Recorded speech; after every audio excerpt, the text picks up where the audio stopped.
Today I'm going to talk about the starting system and problems with not starting. I'm not talking about the ignition or fuel system. That'll be a different subject. If you turn the key, this voltmeter should be between 11 and 12. Mine's at 10. I've charged it twice, so I think I'm going to have to replace my battery. Because now when I'm turning over, I'm just getting a lot of clicks. Click, click, click, click. That means your battery's low. I know it's not my charging system. This should be reading just below 14 when the engine is running. If that's below 14, you know it's not your charging system. Another problem that I've had is if you turn it and you hear one loud click, just a loud click, it's your starter relay. The starter relay is located, there's your distributor, and go back a couple bit and it's right near the back, and that is the starter relay. You can even double check by having someone turn the key and put your ear right near it. And if you hear a loud click, you know it's the starter relay. Here is what the starter relay looks like.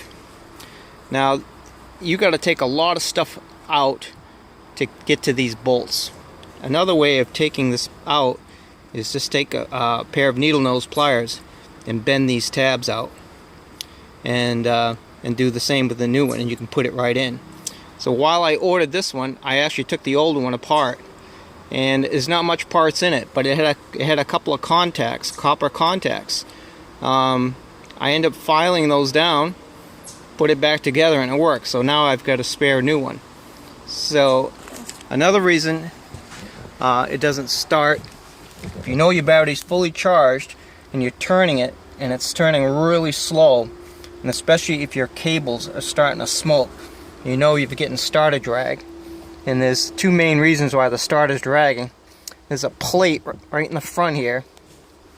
If you take it's a lot easier to take the starter out and take it apart, but it is possible to take this plate out without taking the starter out. And there's the plate on the inside, and it's underneath the brushes. If that gets rusted, that's not creating a good ground contact. So just clean that up and put it back together. Another reason is if your brushes are sticking. You can just use your fingers pushing the brushes in and out, and then file them, make sure they're in place. A trick to getting the brushes in place is use a little tiny zip ties and zip tie the brushes down in place to get it back together. Another feature, if you're turning the engine, turning the key and nothing's happening, the neutral safety switch right here, if that's not adjusted properly, and if it's pushing in just a little bit, nothing's going to happen. You don't have time to adjust it. There's a wire right here. All you have to do is disconnect one of these, and that'll bypass the neutral safety switch. Of course, a couple other things. Obviously, you got to have the run button on and make sure it's not in gear.